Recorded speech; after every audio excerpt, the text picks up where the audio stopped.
கேதார்நாதர் ஆலயம் மந்தாகினி நதிக்கரையில் சுமார் 11,755 அடி உயரத்தில் அமைந்துள்ள கேதார்நாதர் ஆலயம் 12 ஜோதிர்லிங்க தலங்களில் மிகவும் உயரமான இடத்திலும் கடினமான பாதையிலும் அமைந்துள்ள தலமாகும். பஞ்ச பாண்டவர்களுடன் தொடர்புடைய இத்தலம் முக்தி தரும் தலமாக போற்றப்படுகிறது. இதோ இத்தலத்தின் முழு விவரங்கள். 1. தல வரலாறு. புராணம். குருக்ஷேத்திர போருக்கு பிறகு தங்கள் உறவினர்களை கொன்ற பாவத்தை போக்க பாண்டவர்கள் சிவபெருமானை தேடி வந்தனர். ஆனால் அவர்கள் முன் தோன்ற விரும்பாத சிவன் காளை, அதாவது எருது வடிவம் எடுத்து மறைந்தார். பாண்டவர்களில் ஒருவரான பீமன் அதை கண்டுபிடித்து பிடிக்க முயன்றபோது காளை வடிவிலிருந்த சிவன் நிலத்திற்குள் மறைந்தார்.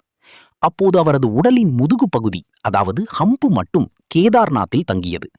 அந்த பகுதியே இங்கு லிங்கமாக வழிபடப்படுகிறது. சிவனின் உடலின் மற்ற பகுதிகள் துங்கநாத், ருத்ரநாத், மத்திய மகேஸ்வர் மற்றும் கல்பேஸ்வர் ஆகிய இடங்களில் தோன்றின. இவை அனைத்தும் சேர்ந்து பஞ்சகேதார் என்று அழைக்கப்படுகின்றன. 2. ஆலயத்தின் சிறப்பம்சங்கள். சுயம்புலிங்கம். இங்குள்ள லிங்கம் வழக்கமான வடிவம் இல்லாமல் ஒரு முக்கோண வடிவ பாறையாக, அதாவது காளையின் முதுகு பகுதி போல காட்சியளிக்கிறது. கட்டடக்கலை. சுமார் 1000 ஆண்டுகளுக்கு முன்பு ஆதிசங்கரால் இந்த ஆலயம் புனரமைக்கப்பட்டது. பிரம்மாண்டமான கல் பாலங்களை கொண்டு கட்டப்பட்ட இந்த ஆலயம் 2013இல் ஏற்பட்ட மகா வெள்ளத்திலும் எவ்வித சேதமுமின்றி தப்பியது ஒரு அதிசயமாக கருதப்படுகிறது. நடை திறப்பு. கடும் பனிப்பொழிவு காரணமாக இக்கோவில் ஆண்டுக்கு 6 மாதங்கள் மட்டுமே, அதாவது ஏப்ரல் மே முதல் அக்டோபர் நவம்பர் வரை திறந்திருக்கும்.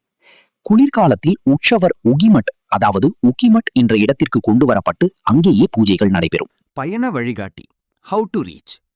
கேதார்நாத் செல்வது ஒரு சவாலான, அதே சமயம் அழகான பயணமாகும். விமானம் மூலம். அருகிலுள்ள விமான நிலையம் டேராடூன் ஜாலி கிராண்ட் ஏர்போர்ட்.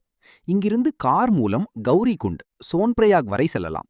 அங்கிருந்து ஹெலிகாப்டர் சேவைகளும் பதா, சிர்சி, குப்தகாசி ஆகிய இடங்களிலிருந்து கிடைக்கின்றன. ரயில் மூலம். அருகிலுள்ள முக்கிய ரயில் நிலையம் ரிஷிகேஷ் அல்லது ஹரித்வார். இங்கிருந்து சுமார் 200 கிலோமீட்டர் தூரம் மலைப்பாதையில் பயணித்து கௌரிகுண்டை அடைய வேண்டும். நடைப்பயணம் ட்ரெக். கௌரிகுண்ட் வரை மட்டுமே வாகனங்கள் செல்லும். அங்கிருந்து கேதார்நாத் ஆலயத்தை அடைய சுமார் 16 முதல் 18 கிலோமீட்டர் தூரம் மலைப்பாதையில் நடந்தோ, குதிரை மீதோ அல்லது பல்லக்கிலோ செல்ல வேண்டும். கேதார்நாத் யாத்திரை என்பது மற்ற ஜோதிர்லிங்க தலங்களை விட சவாலானது. எனவே அங்கு செல்வதற்கு முன் நீங்கள் தெரிந்து கொள்ள வேண்டிய மிக முக்கியமான தகவல்கள் இதோ. 1. நடை திறப்பு மற்றும் மூடல். Opening and closing. பனிப்பொழிவு காரணமாக கேதார்நாத் கோயில் ஆண்டுக்கு 6 மாதங்கள் மட்டுமே திறந்திருக்கும். வழக்கமாக ஏப்ரல் மாத இறுதி